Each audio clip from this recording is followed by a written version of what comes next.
അങ്ങനെ ഞങ്ങൾ പത്മനാഭസ്വാമി ടെമ്പിളിലെത്തി. ഒരുപാട് നാളത്തെ ആഗ്രഹമായിരുന്നു കേട്ടോ ഇവിടെ ഒന്ന് വരണം എന്നുള്ളത്. അങ്ങനെ ഞങ്ങൾ അമ്പലത്തിൽ വന്ന് നേരെ തൊഴുത് പുറത്തേക്ക് ഇറങ്ങിയായിരുന്നു. പിന്നെ ഞങ്ങളവിടെ കുറേ ടൈം ഞങ്ങളവിടെ സ്പെൻഡ് ചെയ്തായിരുന്നു കേട്ടോ. അവിടെ കുറച്ച് ഷോപ്പിങ്ങും കാര്യങ്ങളൊക്കെ നടത്തി. അത് കഴിഞ്ഞപ്പോഴാണ് ആലോചിച്ചത് മുല്ലപ്പൂ വാങ്ങിയില്ല എന്ന്. പിന്നെ ഞങ്ങൾ നേരെ മുല്ലപ്പൂ മേടിക്കാനായിട്ട് പോയി. ഒരു മുഴത്തിന് 50 രൂപയാണ്. അപ്പോൾ ഞാനവിടുന്ന് 2 മുഴം മുല്ലപ്പൂ മേടിച്ചായിരുന്നു. മുല്ലപ്പൂ മേടിച്ചപ്പോൾ അതിനോടൊപ്പം തന്നെ ഒരു കുഞ്ഞ് സ്ലൈഡും കൂടി എനിക്ക് തന്നായിരുന്നു കേട്ടോ.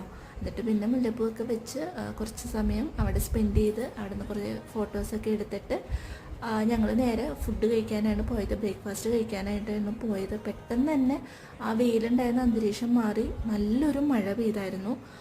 അപ്പോൾ ഞങ്ങൾ മഴ നനയാണ്ടിരിക്കാൻ വേണ്ടി അവിടെ കടകളൊക്കെ കയറിയൊക്കെ നിന്നു. അതിന് ശേഷമാണ് ഞങ്ങൾ നേരെ ബ്രേക്ക്ഫാസ്റ്റ് കഴിക്കാനായിട്ട് പോയത്. അവിടെ നിന്ന് ഒരു 100 മീറ്റർ ദൂരം മാത്രമേ ഉള്ളൂ.